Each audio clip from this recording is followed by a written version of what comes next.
Vamos en esta ponencia a presentar a Gabriela Hidalgo Moscoso con su ponencia titulada Acceso Abierto como herramienta de desarrollo y democratización de la ciencia desde el Centro Internacional de la Papa. Gabriela es bibliotecóloga de la Pontificia Universidad Católica del Perú, magíster en Estudios de Información y Bibliotecas por la Universidad de Sheffield, Inglaterra. Se ha especializado en temas de información para el desarrollo y en gestión del conocimiento en organismos internacionales. También se ha desempeñado como docente en la especialidad de Ciencias de la Información en esta misma universidad y actualmente es gerente de gestión del conocimiento y acceso abierto en el Centro Internacional de la Papa. Adelante, Gabriela. Muchas gracias. Buenas tardes a todas y todos. Quería nuevamente agradecer al colectivo Open Access Perú por la oportunidad de estar aquí a compartirles un poquito de la experiencia del Centro Internacional de la Papa, ¿no? Soy también egresada de la Católica, es feliz cada vez que puedo venir aquí. Bueno, contarles un poquito desde el Centro Internacional de la Papa, que es un organismo de cooperación internacional que se dedica a la investigación agrícola, específicamente papa, camote y cultivos andinos. Y contarles un poquito nuestra experiencia aún reciente en los últimos 5 años en el tema de acceso abierto. En la presentación he puesto, van a ver, digamos, en lo internacional siempre utilizamos los términos en inglés, ¿no? Open Access. Discúlpenme un poco esos términos un poquito mezclados. Voy a hablarles brevemente un poco de nuestra experiencia en el CIP con Open Access, algunos avances hacia el 2018, que es la fecha en la que ya deberíamos estar 100% acordes con la política de Open Access, algunos casos breves y experiencias en las que estamos tratando de aplicar y visibilizar el conocimiento científico y algunas reflexiones, no quiero dar conclusiones muy categóricas, sino algunas lecciones en las que estamos aprendiendo un poco desde el CIP. Cómo hacer la investigación científica, en nuestro caso investigación agrícola, hacerla un poco más democrática, más popularizarla, divulgarla, con lo difícil que es desde el tema del lenguaje científico, en el caso nuestro, que nuestros usuarios finales van a ser agricultores, comunidades de extensionistas, digamos en todo el tema agrícola. Open Access en el CIP se adopta como parte de un consorcio. El CIP, junto con otros organismos de investigación agrícola, son miembros del CGIAR. El CGIAR es un grupo consultivo, un consorcio, que agrupa organismos de investigación agrícola en el mundo. En nuestro caso, el CIP es uno de los 15 miembros. Investigamos, como les digo, papa y camote. Hay otros centros, en México está el CIMIT, que investiga camote, en Filipinas está el IRRI, que investiga arroz, en Colombia está el CIAT, que investiga agricultura tropical, etcétera. El consorcio como tal, que agrupa a 15 centros, entre los cuales está el CIP, adopta la política de Open Access en el 2013, con los lineamientos iniciales, ¿no? de que es una política oficial de todos los centros que son parte del consorcio. En el caso del CIP se hizo un lanzamiento oficial a inicios del año pasado, en el 2016, ¿no? Porque hasta ese momento todavía las políticas no estaban tan definidas, y lo que se ha trabajado en estos últimos 2 años, y estamos todavía en ese proceso, es tener las herramientas y los procedimientos listos, ¿no? Las políticas de publicaciones y de gestión de datos, los lineamientos, el apoyo, el flujo de trabajo con el área legal para todo el término de licencias, los temas de copyright, etcétera, ¿no?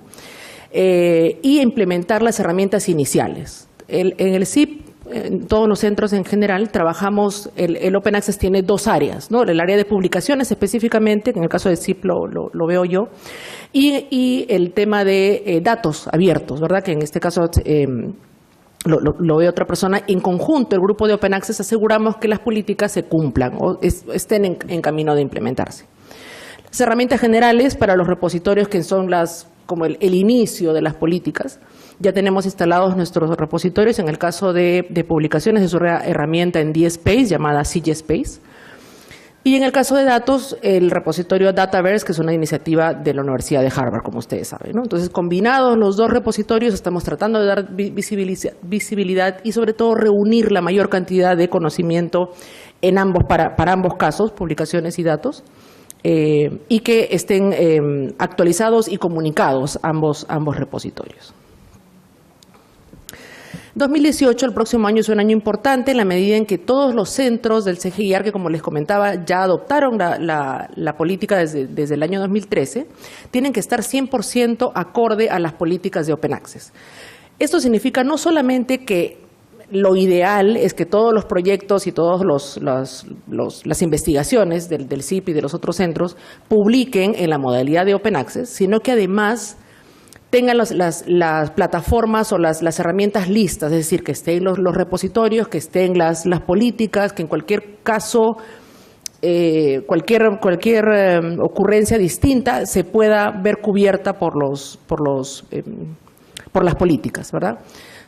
Quienes de ustedes trabajen en organismos de investigación saben que muchas veces los plazos son difíciles de cumplir en términos en que, en los casos, por ejemplo, en el que un donante termina un proyecto en tal fecha, pero muchas veces los investigadores o los científicos toman un tiempo adicional para empezar a producir, a levantar la información, y a eso agréguenle el tiempo de las propias revistas académicas que tomen entre aceptar el manuscrito, publicar, en fin. Entonces, tenemos todavía muchas brechas entre lo final de los proyectos en el CIP y en la medida en que los productos, en este caso los artículos de revista, que me voy a referir específicamente ahorita, sean publicados, ¿verdad? Que es lo que queremos cada vez más llegar al 100% idealmente, aunque no se...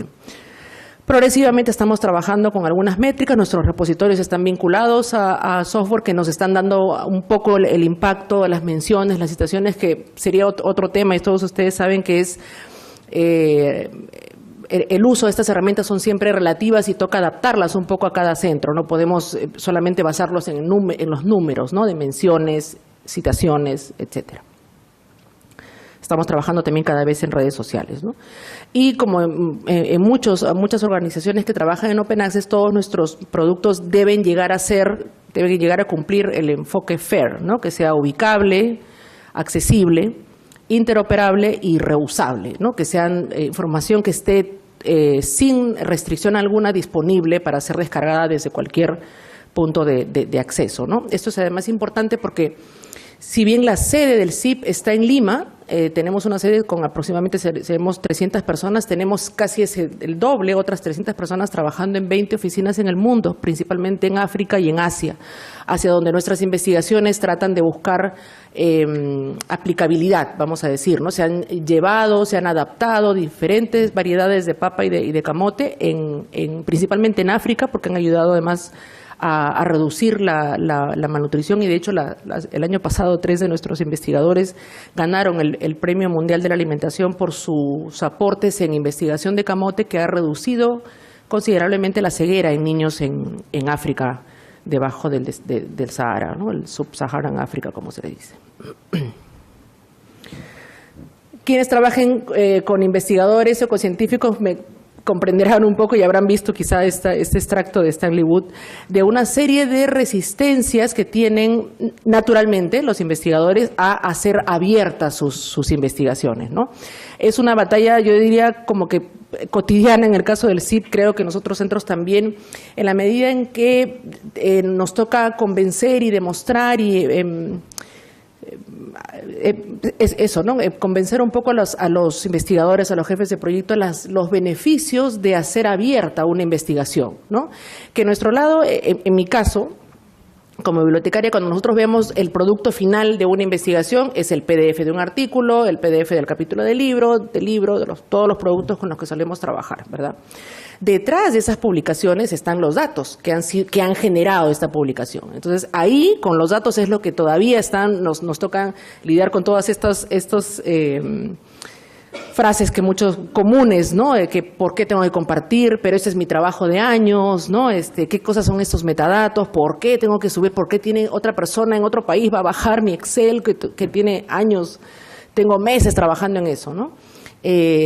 Y si bien es verdad que es conocimiento implementado y de autoría de ellos, en principio es conocimiento de la organización, en este caso del CIP, que ha facilitado los proyectos, en fin, la infraestructura, el trabajo de campo, en fin, ¿no? Entonces, toca un poco salir, creo que estamos en ese camino, creo que en general los organismos de investigación nos toca ir hacia ese rumbo de Open Access, ¿verdad? Porque eso es finalmente dar cada vez más, es una forma de hacer llegar el lenguaje científico de manera que pueda ser replicado, repetido, experiencias de éxito, vamos a decir. Les menciono algunas, bueno, como les decía, estamos trabajando, ya hemos logrado, por lo menos, esto es solamente un pantallazo del flujo de trabajo para depositar los datos en nuestros repositorios. Ya hay todo, si es que está vinculado a una publicación o si no. En la página del CIP pues, están todos los materiales de Open Access. Y también en el caso de las publicaciones, que es un poco más elaborado el flujo de trabajo, tenemos implementado un circuito que nos asegura que desde que los autores tienen la intención de publicar, me refiero principalmente a artículos de revista, que son un poco el tema más sensible, ¿verdad?, para convertirlos en Open Access. Todos nuestros materiales, los que no son artículos de revista, pero nuestros libros o working papers o, en fin, otro tipo de materiales ya por defecto son publicados en la página del Centro Internacional de la Papa ya a texto completo. Pero con los artículos de revista es otra dinámica, como ustedes saben, ¿no? Entonces, lo que estamos tratando de asegurar es que todo el flujo de trabajo, desde que los autores tienen la intención de publicar un artículo en una revista científica, esté cubierto y tengan orientación de todo tipo, ¿no? Nosotros estamos, además, como ustedes saben, cada vez más tenemos el riesgo de las revistas predadoras, ¿no?, como de las revistas que se hacen pasar con un estándar académico, y cada vez más nuestros científicos están pasando por eso también. Agresivamente contactan a nuestros investigadores de manera que los convencen de publicar, ¿no?, sus manuscritos. Buscan además cierto perfil de investigadores con maestrías, doctorados o que tengan ciertos temas relativamente novedosos. Varios de nuestros investigadores están pasando por eso, entonces estamos tratando de incluir orientaciones sobre cómo distinguir qué tipo de revistas son, si realmente son académicas, qué tipo de indicadores tienen que tener, y acompañarlas en eso. Una vez escogida la revista en la que van a publicar, junto con la oficina legal y el área de publicaciones, acompañamos también a asegurarnos de que, si es que finalmente podemos publicar el artículo en Open Access, tenga las licencias correspondientes, el copyright se mantenga dentro del CIP y de los autores. Ustedes saben que además hay muchas editoriales que, incluso siendo en Open Access, quieren en algunos casos quedarse con el copyright, ¿verdad? Entonces, es un flujo que estamos progresivamente implementando, creo que con un buen éxito hasta el momento. Nos faltan a veces casos en los que por ahí se nos escapan algunos datos o algunos artículos que publicados en revistas no tan académicas, ¿no? Un par de menciones solamente sobre nuestros repositorios. El CIGIE-Space, que es en el caso del repositorio de publicaciones que manejamos, tenemos, aquí me faltó el porcentaje, pero digamos el 40-42% de nuestras publicaciones son artículos de revista que estamos tratando de promover, que nuestros autores publiquen, nuestros investigadores, incluso desde investigadores junior, vamos a decir, sean que publiquen en revistas, además porque es un indicador también que se les pide a ellos ser mencionados y cuánto publican al año, ¿no?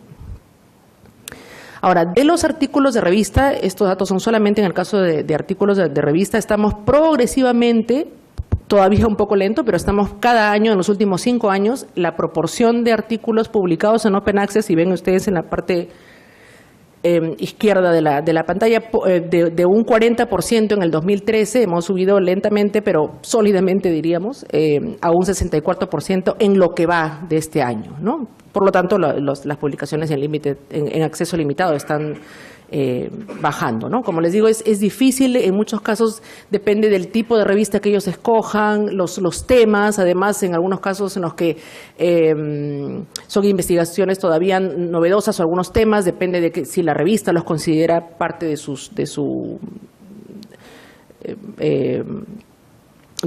esquema o de los temas en los que publica, ¿no? Mencionarles brevemente algunas iniciativas en las que estamos trabajando un poco prueba-error, ¿no? De momento nos están funcionando, no solamente dentro del área de Open Access, sino en todo el CIP, ¿no?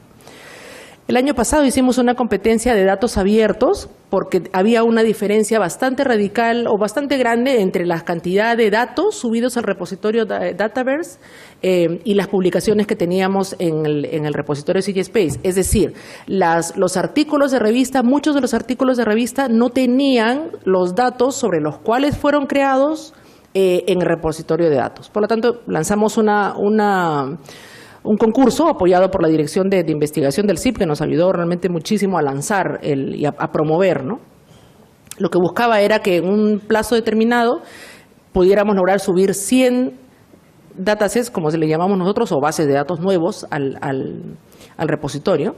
Y los premios tienen que ver también con Open Access, es decir, los premios fueron pagar a la división que presentó más, que subió más datasets al repositorio, se les financió 2 artículos en Open Access. A la división que tuvo el segundo lugar, digamos que tuvo el segundo puesto en el número de datasets subidos, se les dio un artículo de Open Access y se hubo finalmente un sorteo individual para los investigadores para financiarles la asistencia a un evento científico. Si bien estamos todavía, este año estamos ya por lanzar el segundo concurso, que tiene que ver nuevamente con vincular las publicaciones, digamos, esta vez queremos premiar a quienes suban los datos que estén vinculados a la mayor cantidad de publicaciones, ¿no? En esto sobre todo porque una forma de querer hacer llegar, de popularizar o divulgar la ciencia es que la información sobre lo que creamos conocimiento esté disponible. Eso lo conversábamos bastante, lo mencionaron los 3 ponentes en la mesa de la mañana, ¿verdad? Si los datos no están allí para ser utilizados, reutilizados, probados, si funcionan o no en mi comunidad, es difícil que podamos hablar de una cultura de datos abiertos. Entonces, si bien ha habido, además logramos un poquito más de los 100 datasets, fue un buen empuje al tema de Open Access para que la gente sienta que es una política adoptada ya, tanto por el CIP como por los demás centros del CGIAR. Es decir, por más que hayan las resistencias que hay, que todavía las tenemos, es una política adoptada por el centro y por lo tanto es sí o sí que tienen que publicar sus datos, ¿no? Se imaginarán en toda organización que siempre es inevitable la rotación de personal, se perdía muchísimo de las investigaciones, es decir, salvo que los autores que ya porque terminó su proyecto, porque se mudaron a otro lado, en fin, publicaron en sus 10 años en el CIP, publicaron 40 artículos, los 40 artículos los tenemos, pero no teníamos prácticamente ninguno de los datos asociados o que generaron esas publicaciones, ¿no? Entonces ahora, teniendo la política ya implementada, nos permite de alguna manera fomentar y promover el uso con evidencias, ¿no? Y mostrar el progreso de los repositorios. Un par de casos que les comento en los que estamos también trabajando. El CIP, además, es una de las cosas que se conoce un poquito más del CIP, es el banco de germoplasma o el Gene Bank, como se dice, que es como el almacenamiento de todas las variedades de papa y camote y tubérculos andinos en los que trabaja el CIP. El Gene Bank es la colección más grande en el mundo sobre papa, camote, como les digo, y los tubérculos andinos, y que nos ha servido además para dar a conocer un poco y concientizar sobre la importancia de la conservación genética, ¿no? No hay un número definitivo, sabemos que tenemos en el Perú, somos el país origen de más de 2.000, ¿no? Variedades de papas. Además, el CIP ha trabajado a partir de las papas silvestres o los tipos originarios. Se han hecho variedades también de papas que hay más que se han introducido, como les digo, en nuestras oficinas, en los países en los que trabajamos, ¿no? África y Asia principalmente. El Gene Bank además es un edificio a prueba de terremotos, recibimos siempre, incluso hemos recibido una certificación ISO por todas las condiciones de conservación criogenética, cámaras de conservación, laboratorios, en fin, ¿no? Todo lo que implica la conservación genética en términos agrícolas, ¿no? En un caso extremo, que ya ni siquiera podemos decir que es tan imposible, en un caso extremo de un desastre natural intenso, radical, en caso de un desastre de alcances mundiales, el CIP almacena absolutamente todas las variedades de papa y camote para volverlas a criar a cultivar en cualquier país del mundo, ¿no? lo cual es importante, es decir, también queremos concientizar sobre el cambio climático, ¿no? La papa es un tubérculo que tiene que se puede cultivar prácticamente en cualquier lugar del mundo, ¿no? No requiere tantas condiciones la papa. Además, en el caso del Perú no tenemos mucho que concientizar porque somos consumidores de papa y de camote, ¿no? Pero ha servido además para llevar esta práctica a diversos países en los que no eran necesariamente cultivos tan conocidos y que por sus propiedades, como les mencionaba el caso del camote, del naranja, que nuestros investigadores están trabajando mucho para ver los beneficios en reducir la pobreza, reducir la malnutrición, etcétera. Les he puesto algunos enlaces de documentos.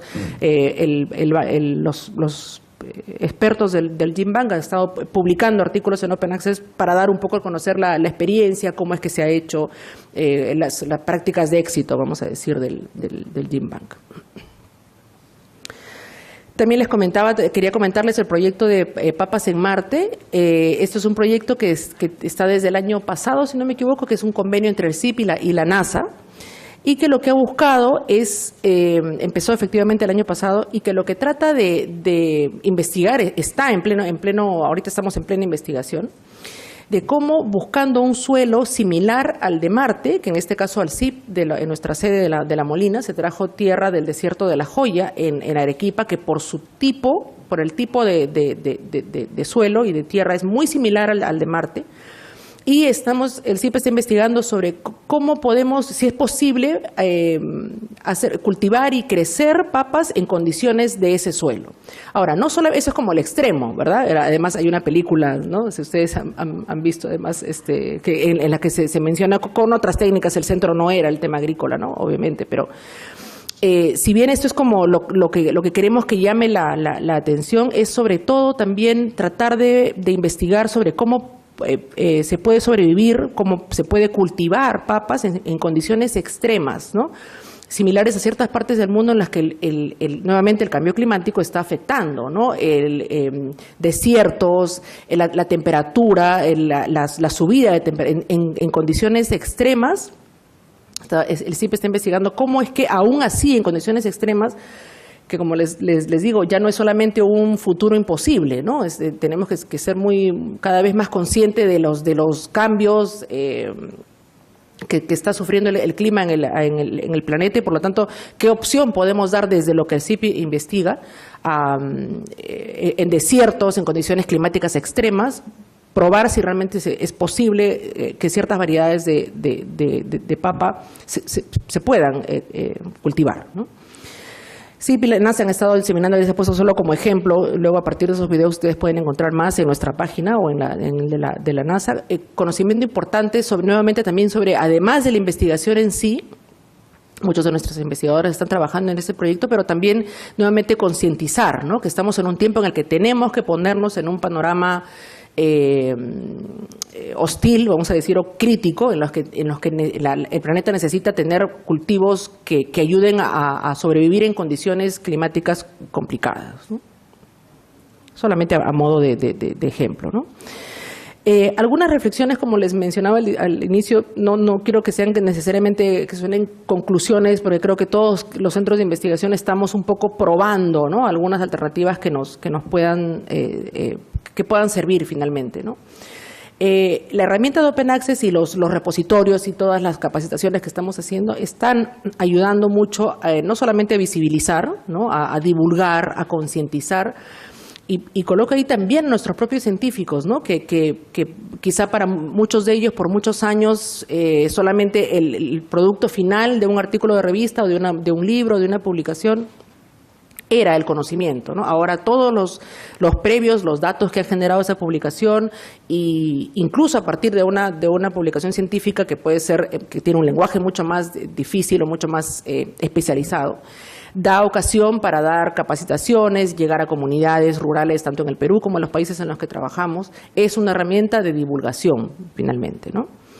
Estamos, como les mencionaba, trabajando también en aspectos como métricas, citaciones, perfiles de investigación. Estamos trabajando con ORCID, que creo que todos seguramente conocen, es un perfil acordado, la herramienta acordada por el consorcio para progresivamente cada vez más nuestros investigadores van a tener ese perfil y conectarlos con las respectivas publicaciones y datos en ambos repositorios, ¿no? Tanto en DSpace como en Dataverse en el caso de Harvard. No es democratizar la ciencia, que puede sonar es un término como grande, ¿no? No solamente pasa por hacer disponible el conocimiento, que en esto además los bibliotecarios estamos mucho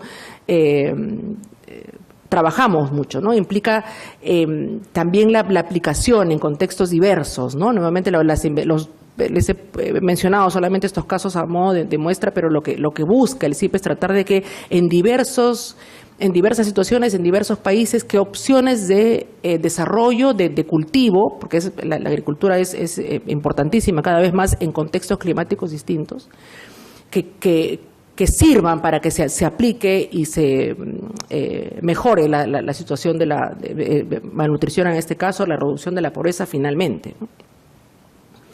Si bien las resistencias están allí, lo que nos toca, además, otro término que los bibliotecarios estamos también acostumbrados es el tema de alfabetizar, ¿no? También es un poco alfabetizar en términos de Open Access, significa dar visibilidad y que no solamente porque es una regulación el Open Access, sino también por los beneficios que le retornan finalmente a una organización, es ser capaces de comunicar sus investigaciones, de que lleguen a países lejísimos. En el caso nuestro, estamos aquí, ver que diferentes variedades de papa, de camote, de tubérculos originalmente andinos se adapten y funcionen y alimenten y ayuden a reducir la pobreza en países lejanos, ¿no? Entonces, finalmente, superar las resistencias que todavía hay, naturalmente, desde el lado de los científicos y nosotros mismos también, es un poco hacia donde debemos llegar. Estamos todavía, como les digo, el CIP está investigando, probando qué alternativas, pero finalmente está ahí el sentido, ¿no? Seguir investigando hasta ver que eso puede ser replicado, ¿no? Muchas gracias.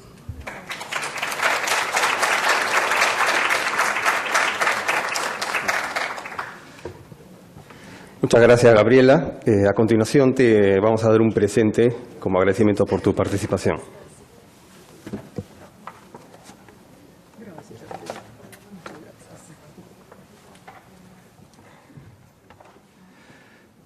Bien, continuamos ahora con una videoconferencia. Está a cargo de Cecilia Rosenblum, quien nos está escuchando en este momento. El título de esta ponencia, que tiene que ver con ciencia abierta, es la reinterpretación de visibilidad y calidad en las nuevas políticas de evaluación de revistas científicas. Cecilia Rosenblum es directora de gestión editorial de publicaciones periódicas en la Universidad Nacional de La Plata, Argentina. Es bibliotecaria documentalista y licenciada en bibliotecología y documentación por la misma universidad. Magíster en Ciencia, Tecnología y Sociedad por la Universidad Nacional de Quilmes, Argentina, y profesora adjunta de la asignatura Servicio de Información y Referencia Especializada en la Facultad de Humanidades y Ciencias de la Educación de la Universidad Nacional de La Plata. En primer lugar, quería agradecerles la invitación para participar en la Semana del Acceso Abierto, especialmente la ciencia abierta. También quería hacer dos breves comentarios antes de empezar mi presentación. Como verán, vamos a sacar esto que si no se ve poquito, ahí mejor, ¿no? Mi presentación se va a basar en un artículo que escribimos con el doctor Alperín en una estancia que hice en Vancouver. Tuve la suerte de hacer en Vancouver. Y es sobre la reinterpretación de la visibilidad y la calidad de las revistas científicas en las políticas de evaluación, en las nuevas políticas. Hay otra presentación a continuación mío, que es la de Ivonne y Federico, que justamente salió casi al mismo tiempo que la nuestra, analizando el problema de las políticas de evaluación de revistas científicas viendo a ver qué pasaba con esta interpretación de la visibilidad de la calidad y cómo van a evaluar las revistas científicas. Esto no es casualidad, creo, ya que, bueno, tanto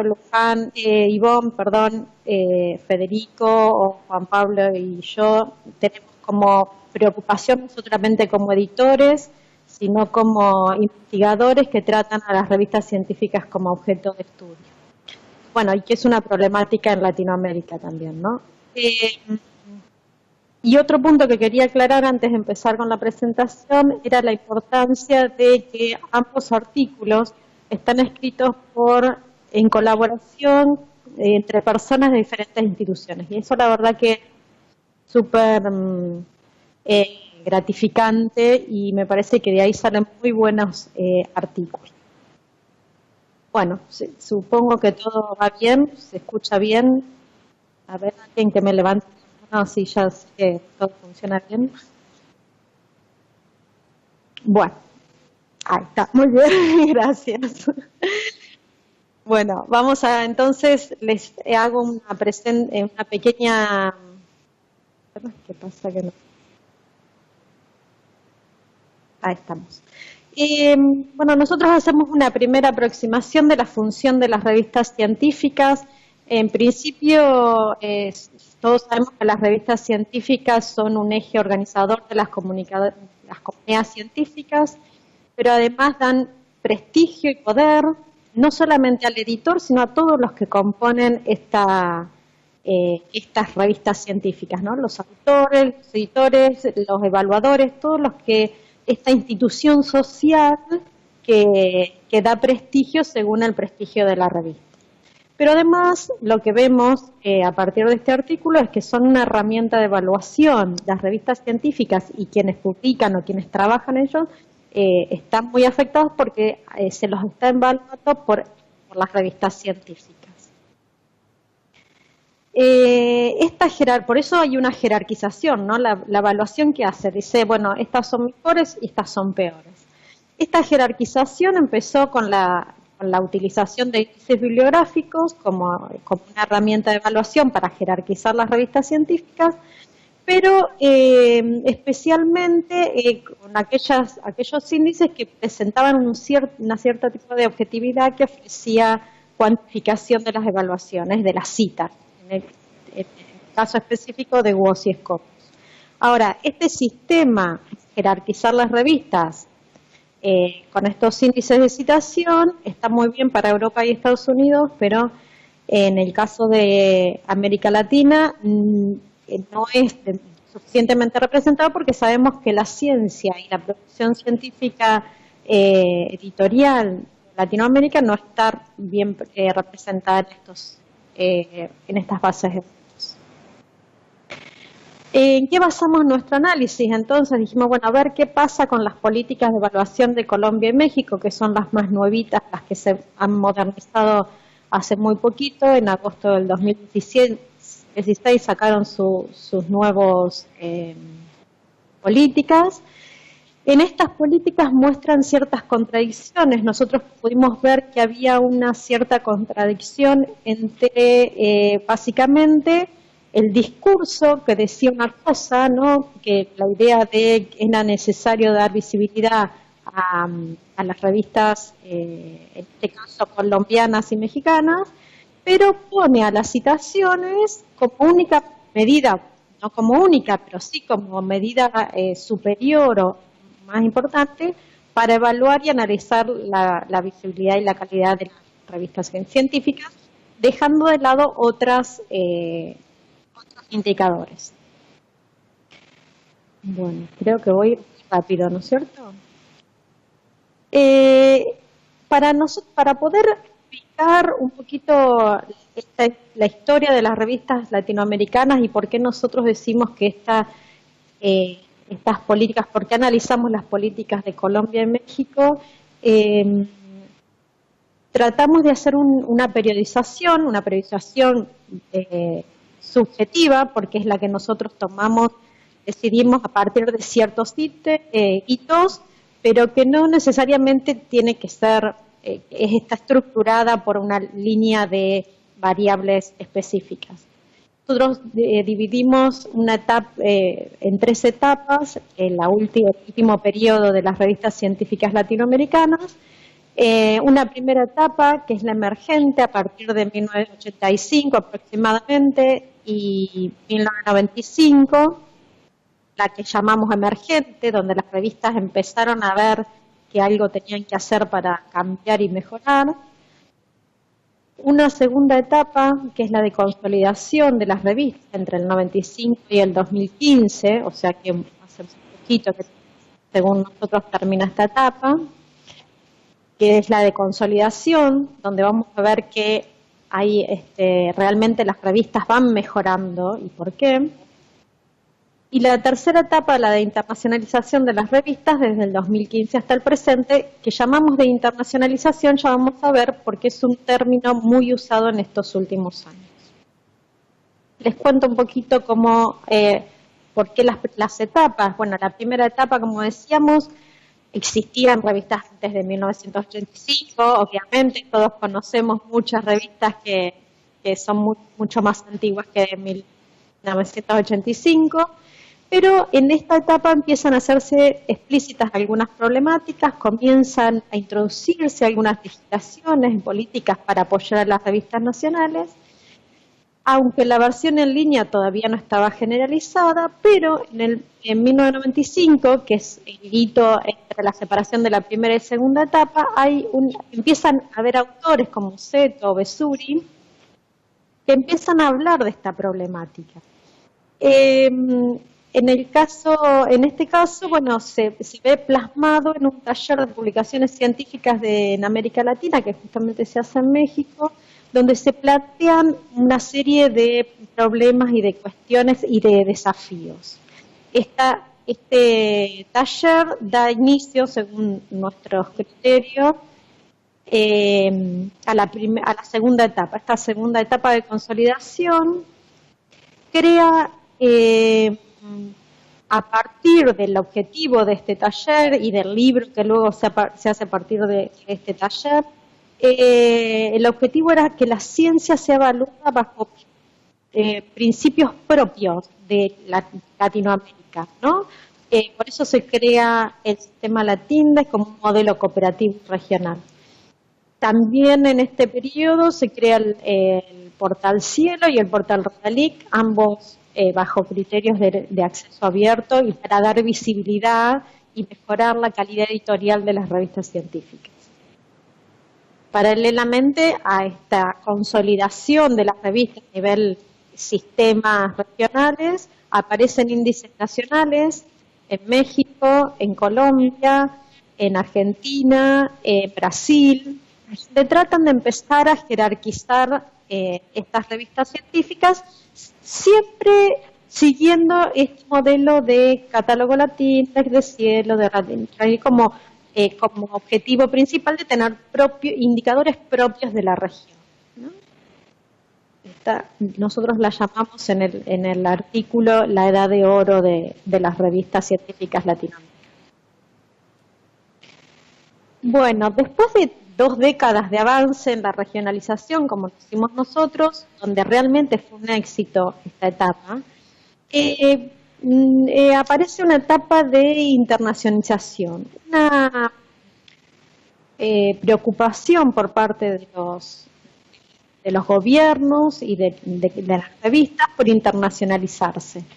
Algunos indicios de esta internacionalización la podemos ver en 2014 en Brasil, cuando CAPES empieza a negociar con algunas editoriales para internacionalizar las revistas brasileras, y un punto concreto que es el del 2005, cuando México contrata a la editorial Elsevier, que como todos sabemos edita Scopus, para profesionalizar sus publicaciones. Ahora, la propuesta de estas editoriales es profesionalizar la edición, pero con el objetivo o con la promesa de que además sean incluidas en sus bases de datos. No sé si eso estaba tan explícito, pero bueno, se daba como a entender que se iba a poder, que iban a entrar más fácilmente si la iban a editar ellos. Ahora, en toda esta diapositiva vimos que la palabra internacionalización estaba entre comillas. ¿Por qué? Porque es un término ambiguo. Vamos a ver que en las políticas que analizamos, la palabra internacionalización se usa casi exclusivamente en la intención de que si una revista es internacional es porque está citada en WOS y en Scopus. Nosotros en el artículo planteamos otra cosa, que es que la internacionalización no sea solamente la citación internacional. Que, bueno, y ahí tomamos también a Aguado, Becerril y Aguilar, que dicen que, bueno, que la internacionalización o una revista internacionalizada puede ser mucho más que una revista citada, que tiene producción externa a la institución, que tiene colaboración con autores extranjeros, que tiene un uso y descargas desde lugares fuera del país. O sea, la internacionalización no tiene que ser solamente la inclusión de la revista en estas dos grandes bases. O sea, un criterio más global del término internacionalización. Bueno, no sé cómo... Bien. Bueno, en esta tercera etapa de internacionalización lo que vemos es que la gestión y la edición de las revistas deja de lado el modelo que se venía desarrollando en Latinoamérica con premisas muy claras: apoyar el acceso abierto. Vemos Cielo, Redalí, Catálogo, todos estos Latindex propiciaban el acceso abierto, considerando la comunicación como un bien común. En esta tercera etapa, como decíamos, es como que se va dejando o queda como en una zona gris donde no se sabe muy bien si apoyamos el acceso abierto o no, nos asociamos a las grandes empresas comerciales, o sea, estamos como en un gris indeciso. Algunas contradicciones de la política que analizamos justamente es eso, ¿no? Que los conceptos de calidad y visibilidad que se venían tratando durante la segunda etapa, como el uso, el alcance, la accesibilidad, la difusión, todas estas cosas que se veían como positivas de una revista científica, se van reemplazando lentamente, o quizás no tan lentamente, por una sola variable que es el impacto por citación. Y ahí podemos ver claramente que el discurso en las políticas, por un lado dice que sí, que es importante la calidad y la visibilidad, pero por el otro lado, cuando se evalúa las revistas, se toma solamente la variable de citación. O sea, como decimos nosotros acá, una cosa, haz lo que yo digo, no lo que yo hago, ¿no? Decimos que la visibilidad y la calidad es muy buena, pero a la hora de evaluar usamos solamente un indicador. En el artículo, bueno, hicimos un pequeño gráfico, no sé si se ve bien, pero lo que podemos ver en este gráfico muy claramente es que tanto las políticas de Colombia y México, la de Colombia y México, para estar en el nivel 1 y 2 de ambas políticas, las revistas tienen que estar en alguna de estas dos grandes bases de datos, pero no solamente ya en la base de datos, sino en el Q1 y en el Q2 de estas bases de datos.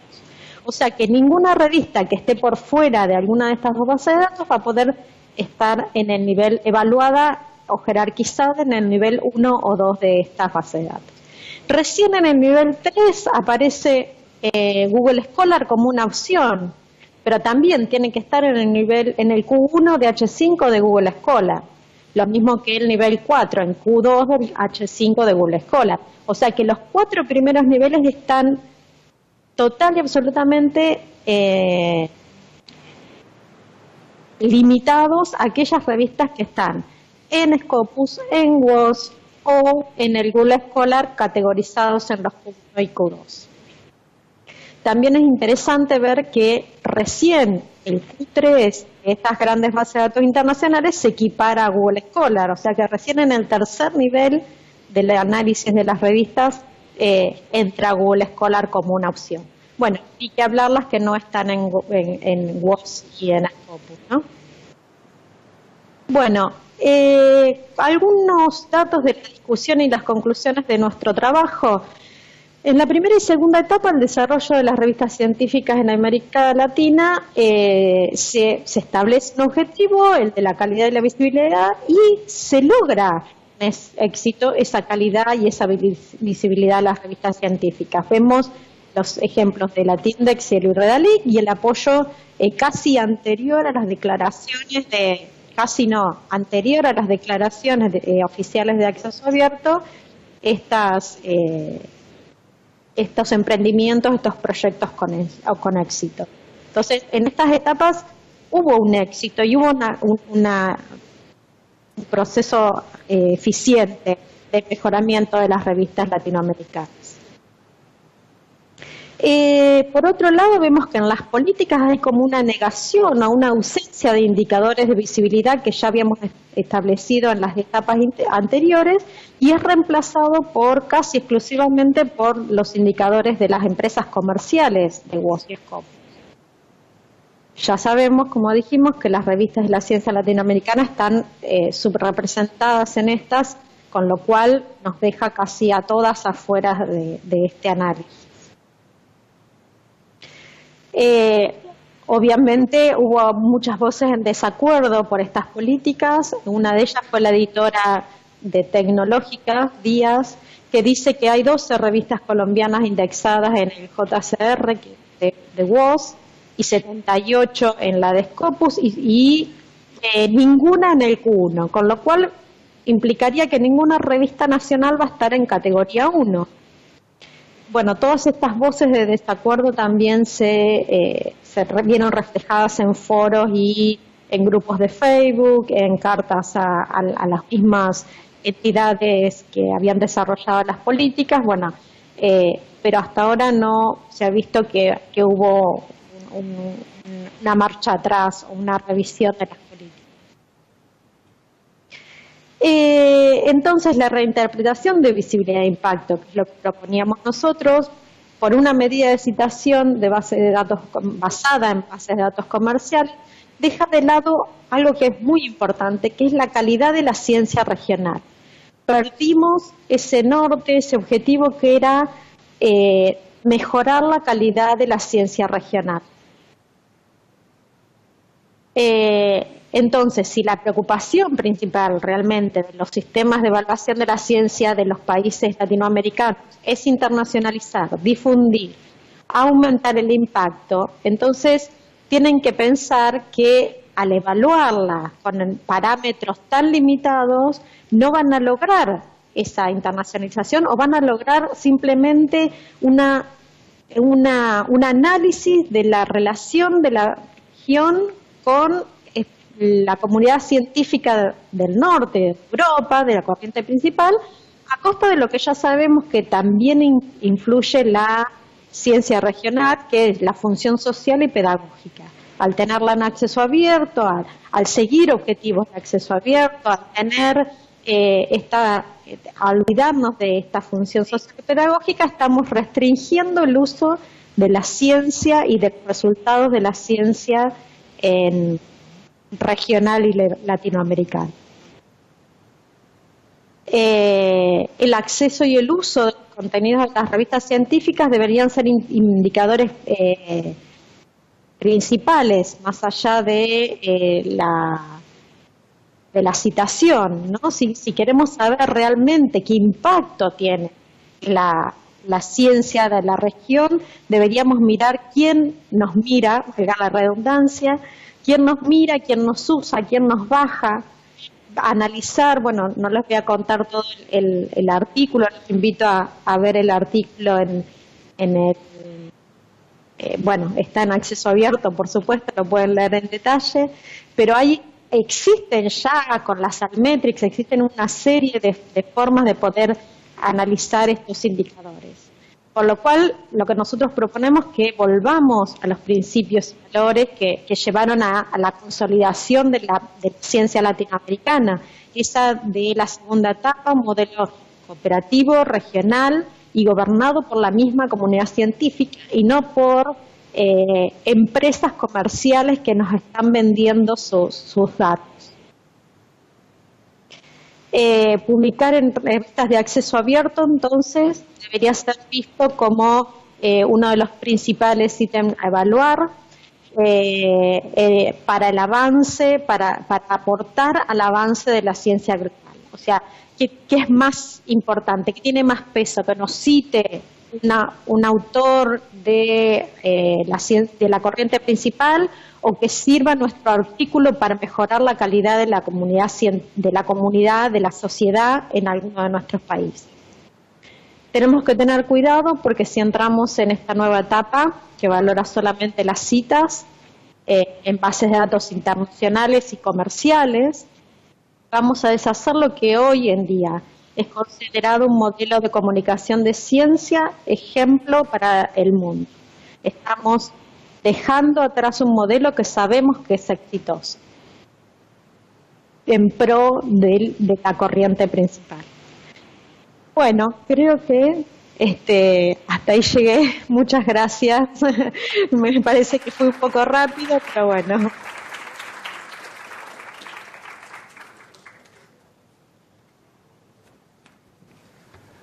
Muchas gracias, Cecilia, por tu interesante presentación. Gracias. Sí, agradecemos tu participación y ahora pasamos con la tercera y última ponencia de esta sección, de esta mesa de ciencia abierta. Okay. Muchísimas gracias. Buenas tardes, Cecilia. Bien, mientras hacemos las conexiones para la tercera videoconferencia, cuyo título es Sistemas Nacionales de Clasificación de Revistas Científicas en América Latina, tendencias recientes e implicaciones para la evaluación académica en ciencias sociales.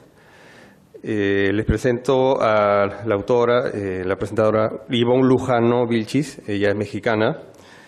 Es especialista en procesos, edición académica y acceso abierto, con más de 7 años de experiencia en gestión, implementación y evaluación de medios de comunicación científica.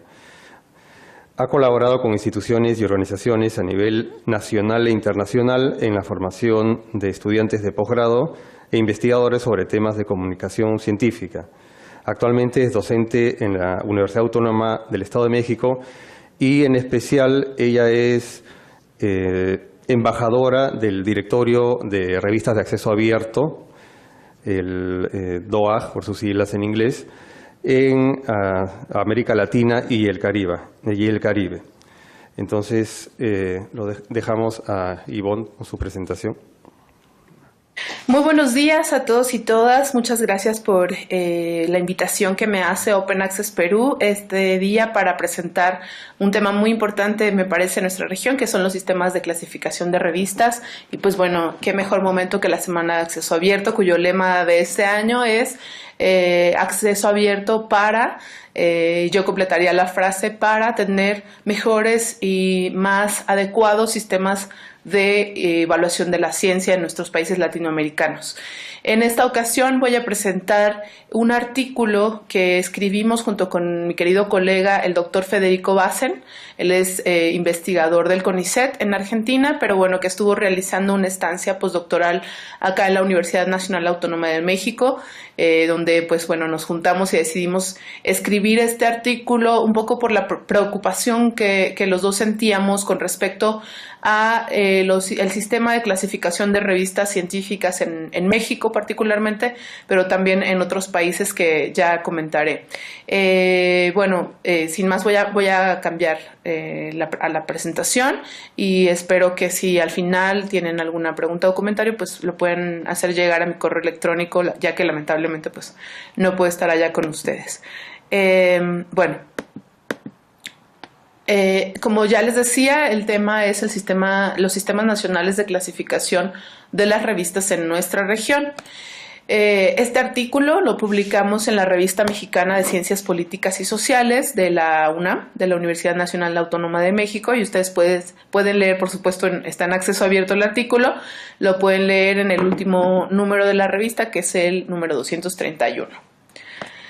Bueno, básicamente hacemos un análisis en el artículo sobre tres 3 países que tienen sistemas de clasificación o de evaluación de revistas científicas en nuestra región y que son pues unos de los líderes en este tema en Latinoamérica. El primero pues es Argentina, con su núcleo básico de revistas científicas, que fue creado en el 99, por ahí más o menos, bajo la resolución 2863, y que comenzó con 8 revistas. También analizamos el caso de Colombia con el Publindex, el índice nacional que tienen ellos, que fue creado en el 96 con 48 revistas, y el antes índice de CONACYT, ahora sistema de clasificación de revistas, que fue creado en el 93 con 86 revistas. Partimos de una hipótesis que, bueno, queremos además pues poner a discusión de los lectores, de todos ustedes quienes puedan estar interesados en el tema, y es la siguiente: que las reformas recientes a los sistemas de clasificación de revistas, y aquí particularmente vamos a hacer énfasis en el sistema de Colombia y en el sistema mexicano, que estas reformas tienden a otorgar un papel central a medidas basadas en citación, en detrimento de otros indicadores e indexadores, sin la debida discusión de los impactos que esto puede tener tanto en las prácticas de edición de revistas como en las dinámicas de producción de conocimiento.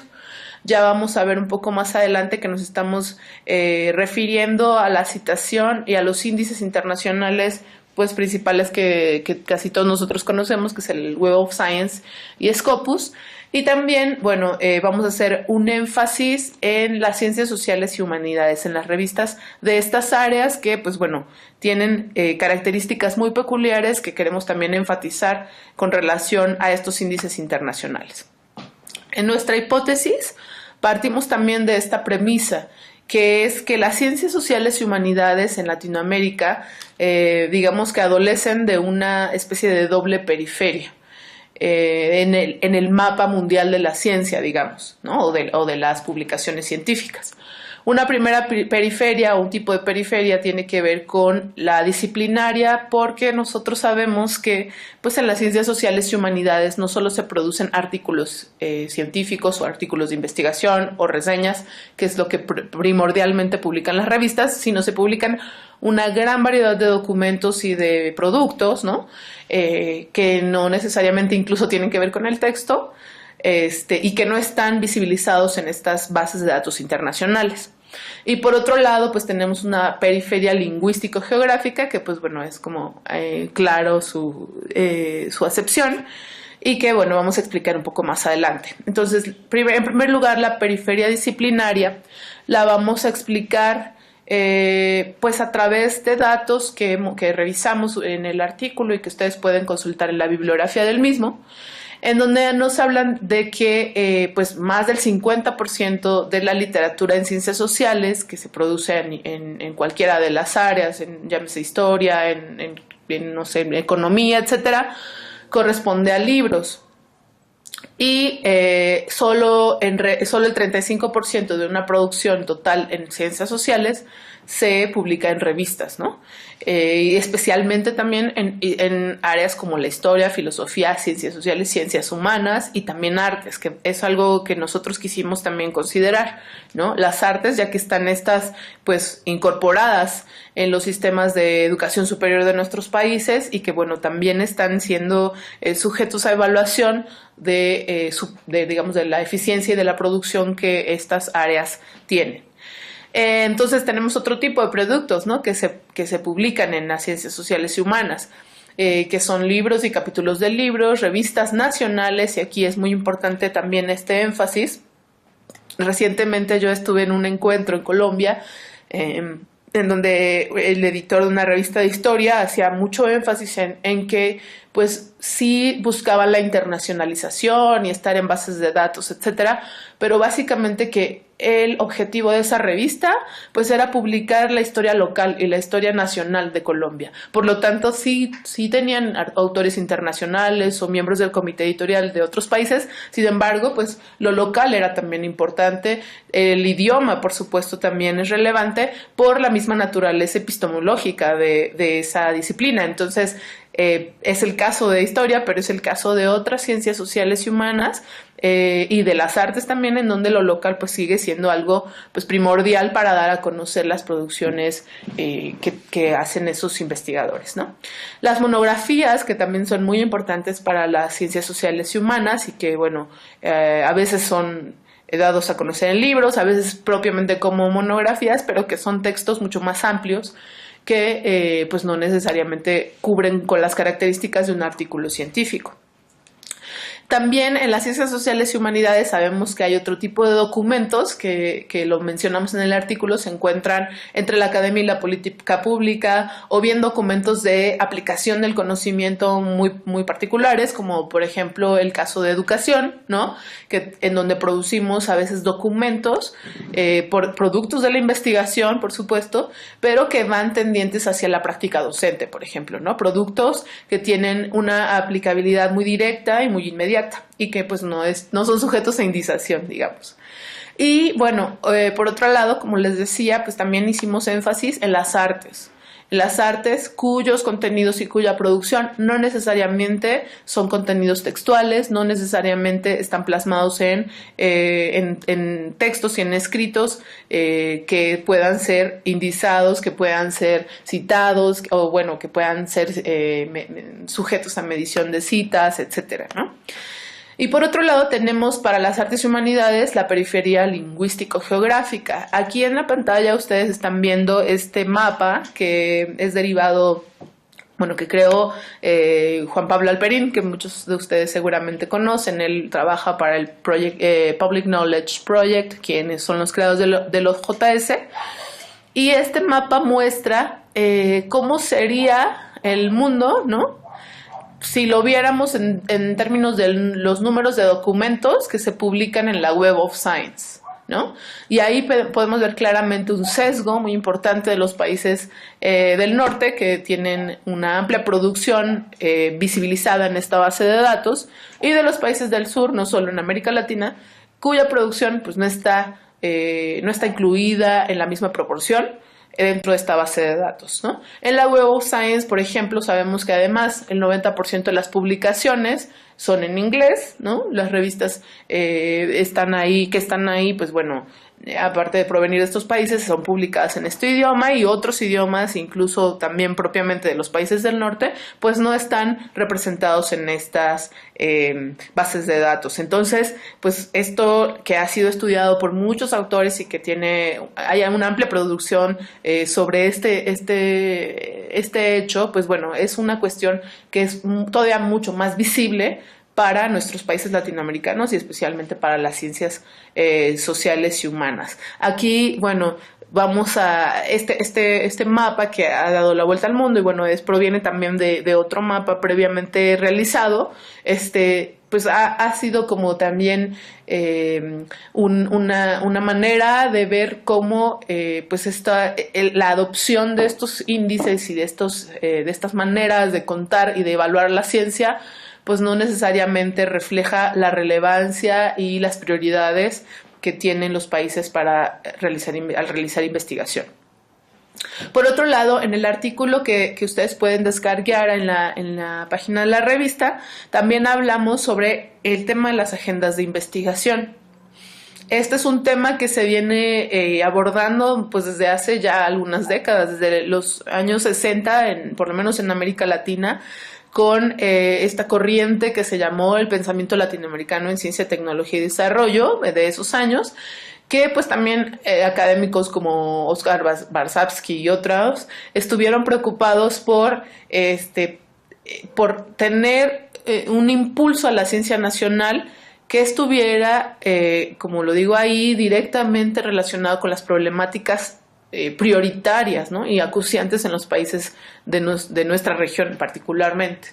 Entonces, las agendas de investigación pues fueron una discusión muy importante durante los años 60 y en esos años pues fue prioritario pensar en esto, ¿no?, en crear ciencia nacional, local, que resolviera nuestros problemas y, por ejemplo, en desarrollar tecnología que también estuviera adaptada a nuestras necesidades y no solo importar tecnología o importar pues incluso modelos de ciencia.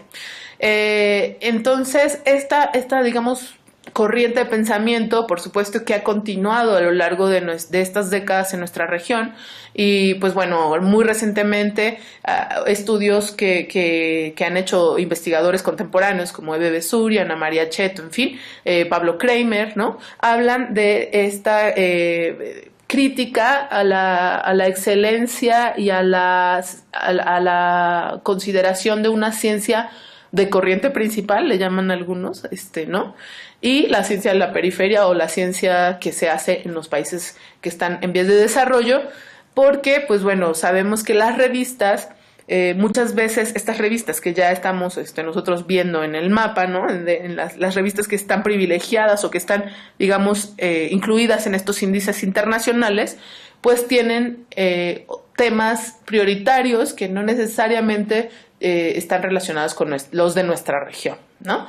O sea, son tendencias dominantes, modas, incluso a veces temas de moda que no necesariamente reflejan nuestras preocupaciones por resolver en la región y además, bueno, que hacen que pues cuando nosotros buscamos y aspiramos publicar en esas revistas, pues también esas agendas de investigación locales se vayan relegando un poco porque pues los autores tienen que cumplir con los intereses de esas publicaciones y de esas temáticas que ellos publican, ¿no? Entonces, esta es una discusión que nosotros en el artículo estamos realizando para que, pues bueno, lo tomemos como una variable más para entender cuál es la lógica y la dinámica, cómo se están moviendo nuestros sistemas de evaluación de revistas.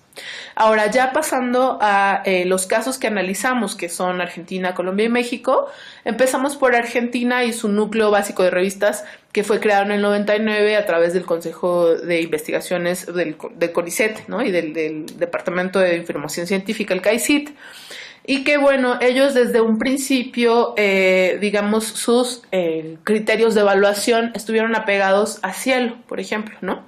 Se incorporaron a Cielo y de alguna manera, a partir de ahí, el CONICET decidió adoptar los criterios de evaluación de Cielo para poder incluir a las revistas en el núcleo básico. En 2005, bueno, evoluciona este núcleo básico y se ponen también sus propios criterios que, entre otros, ¿no? que son muy similares a los de otras bases de datos, pues obviamente tiene que ver con el comité editorial, con el arbitraje, con las indiciaciones internacionales, y aquí muy, muy especialmente también con las normas editoriales de Latindex. El caso de Argentina es muy particular por esta situación porque toma a las bases de datos regionales como un referente muy importante para evaluar a las revistas, ¿no? En el caso de Ciencias Sociales y Humanidades, pues más del 68% de las revistas de este país o que están en el núcleo básico son de ciencias de esta área y lo cual pues representa una proporción muy importante. Por eso mismo se realizó o se organizó en Argentina una comisión de Ciencias Sociales y Humanidades para, digamos, replantear cómo se iban a incluir las revistas en estas áreas y sobre todo replantear si era pertinente incluir los indicadores bibliométricos, particularmente el factor de impacto, como un requisito o como un parámetro de evaluación. Ellos en esta comisión realizaron una declaración de principios, que bueno, ahí lo citamos en el artículo, se puede consultar el documento, en donde, pues bueno, básicamente se toma postura frente al factor de impacto, realizando un análisis, ¿no? y demostrando que no necesariamente para nuestras áreas sociales y humanas el factor de impacto refleja pues la calidad de la producción y que sabemos que tampoco lo refleja necesariamente para al área de las ciencias, ¿no? Ya lo decía recientemente Ana María Cheto, ella decía, pues Eugene Garfield mismo lo dijo, ¿no? El creador del factor de impacto. El factor de impacto no es para medir investigadores, ¿no? No sirve ese indicador para medir la calidad de los investigadores, aunque así se realiza en muchos países. También llama la atención, nosotros lo destacamos en el artículo, que esta Comisión de Ciencias Sociales y Humanidades, digamos, comienza a clasificar a las revistas de acuerdo a las indiciaciones que tienen, ¿no? Pero aquí particularmente es interesante ver cómo para Argentina, para la Comisión de Sociales y Humanidades, Cielo está a la par de las indiciaciones llamadas internacionales como WOS y Scopus, lo cual habla de un reconocimiento de, digamos, el avance en los sistemas de evaluación de revistas de nuestra región, ¿no? Y de la importancia, por supuesto, de Cielo en Latinoamérica. En el nivel 2 colocan a las revistas que están en núcleo básico y en Redalic. Y en el nivel 3 a Latindex y otras bases de datos disciplinarias. Es decir, aquí nosotros en el artículo de nuevo enfatizamos esto de el reconocimiento y la valoración que tienen en el CONICET a las bases de datos regionales, que por supuesto sabemos, pues tenemos ahí publicaciones básicamente en español y en portugués.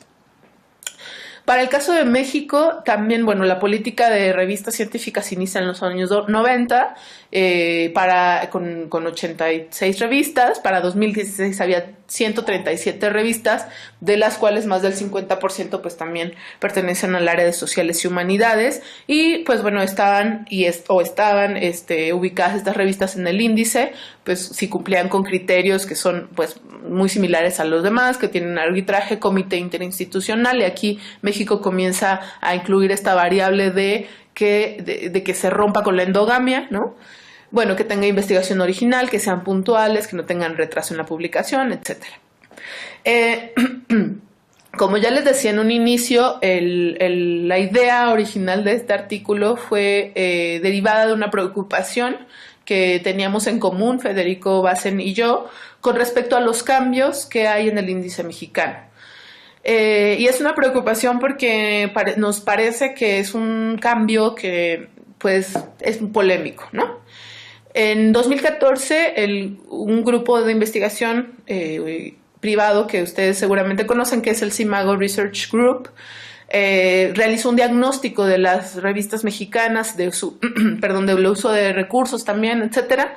Y derivado de este diagnóstico se realizó en 2016 la modificación al índice de revistas mexicanas para transformarlo, este índice, en un sistema de clasificación de revistas. Este sistema de clasificación de revistas actualmente cuenta con 8 estratos, ¿no?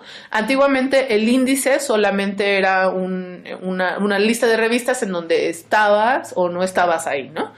Hoy en día el índice está un poco más complicado en el sentido de que la clasificación abarca estas 8 categorías que ustedes pueden ver en la figura, y estos 8 pasos o estas 8 categorías están divididas en 2 a su vez, ¿no? Las primeras 4 que se refieren a a que si la revista está en alguno de los cuartiles de WOS o de la Web of Science y de Scopus.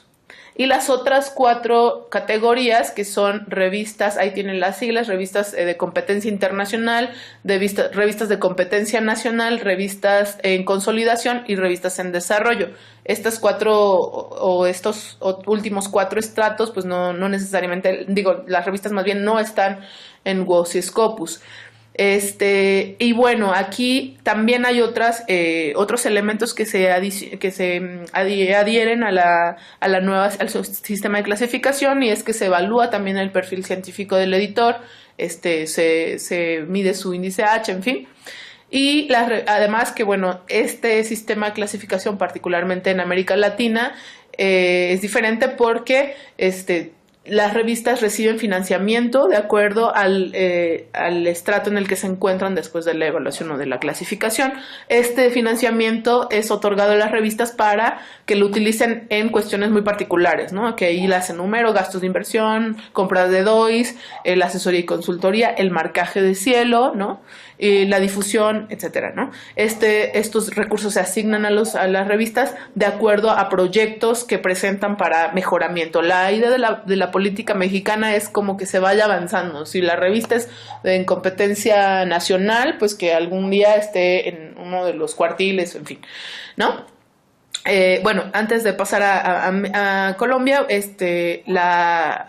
aquí una de las preocupaciones que nosotros manifestamos en el artículo es que se toma como de facto que la clasificación de WOS y Scopus pues son, digamos, en sí mismas son el criterio de calidad, ¿no? Es decir, no importa si son revistas, como ya decíamos, locales, con otros intereses, etcétera, digamos, la aspiración es que estén en esos cuartiles, ¿no? Aunque no necesariamente las revistas tengan esa intención, ese interés o esa, digamos, eso esté en sus planes, ¿no?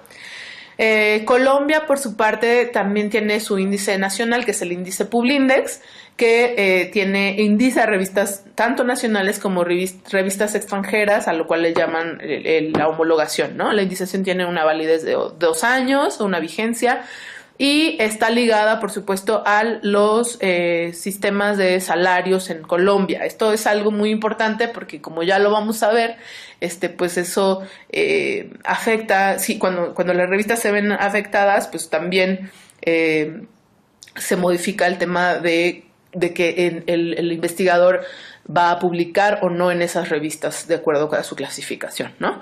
Los criterios para indizar las revistas en el Publindex también tienen que ver, bueno, básicamente con 3 grandes áreas, que son la organización técnico-administrativa, las políticas editoriales y la estabilidad y visibilidad.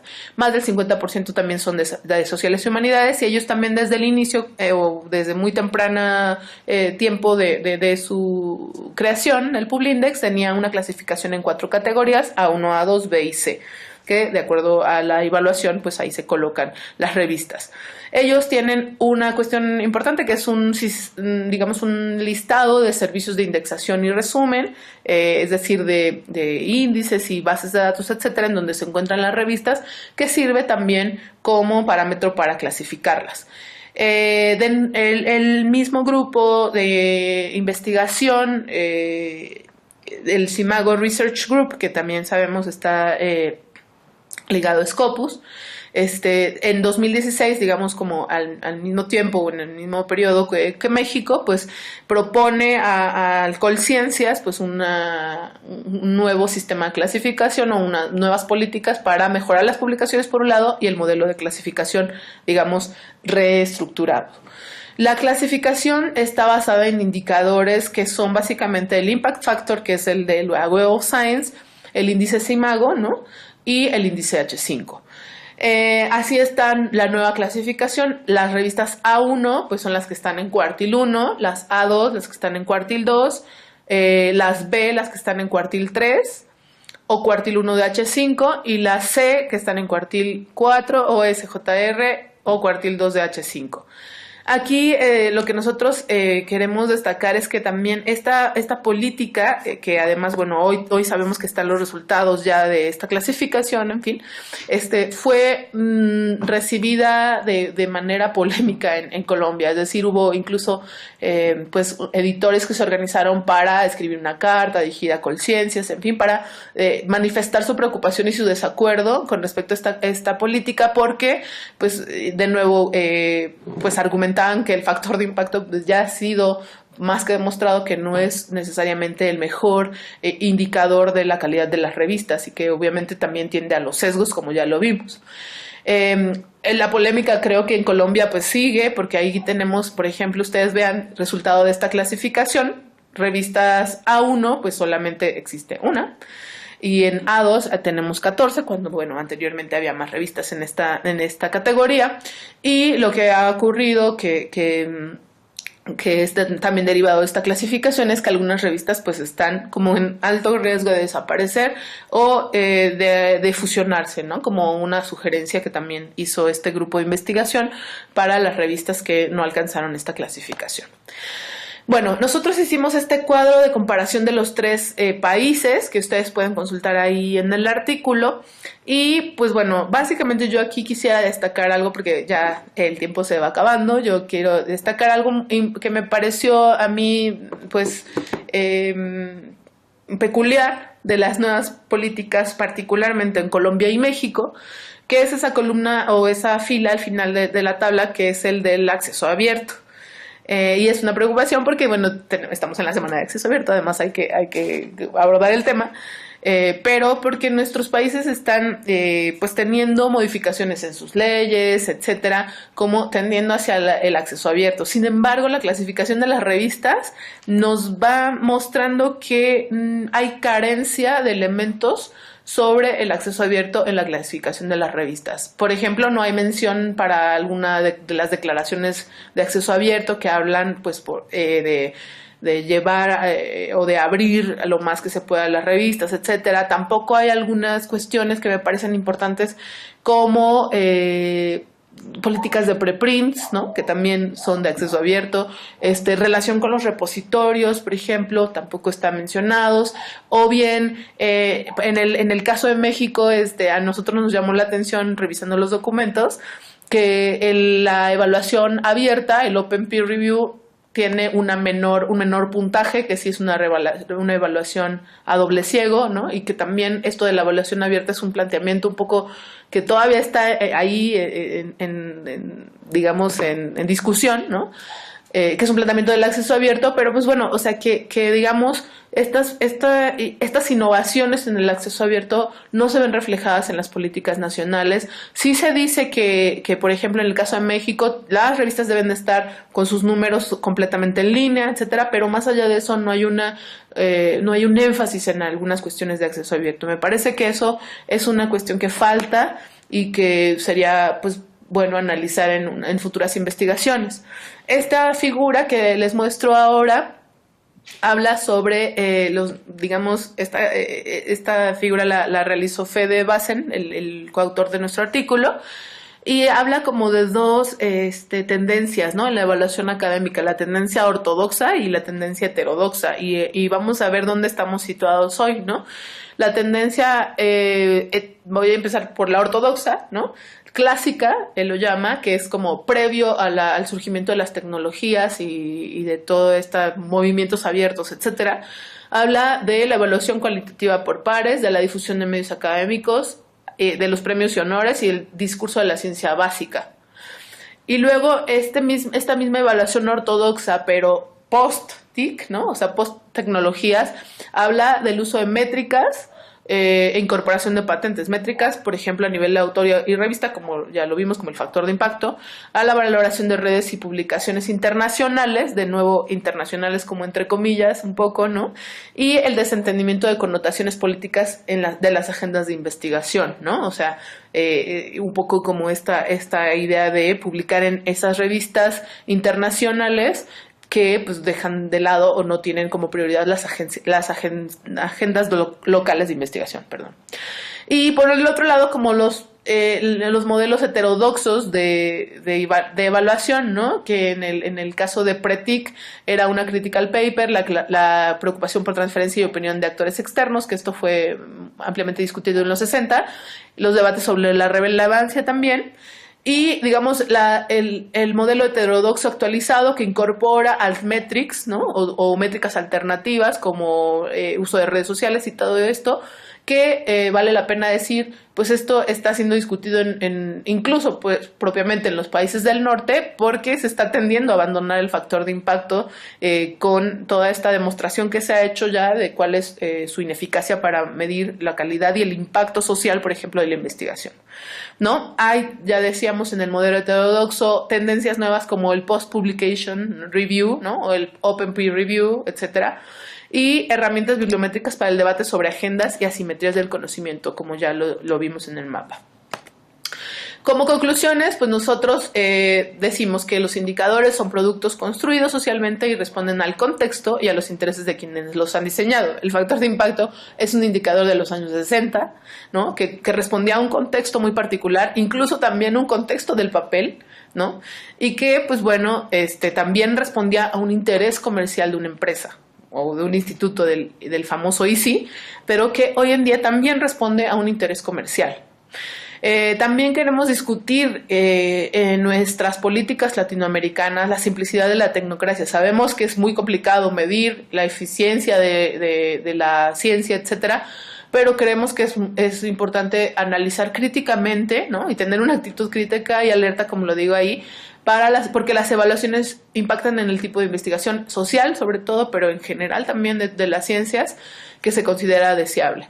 Y finalmente, pues como una pregunta abierta, ¿no? Y ya que estamos ahora también en esta semana de acceso abierto en Open Access Perú, pues creo que o queremos que este artículo pues pueda quizás servir de reflexión para si hay políticas de construcción de evaluación de revistas en Perú o en otros países, pues pueda ser un insumo para repensar y para plantear, digamos, creo que críticamente, analíticamente y contextualizado nuestras políticas. Entonces, bueno, eso espero que ustedes puedan leer el artículo y que, pues, si saben, si les interesa a alguien más para poder discutir estos temas, pues sea difundido. Entonces, yo agradezco mucho. Ahí les dejo en la pantalla mi correo electrónico.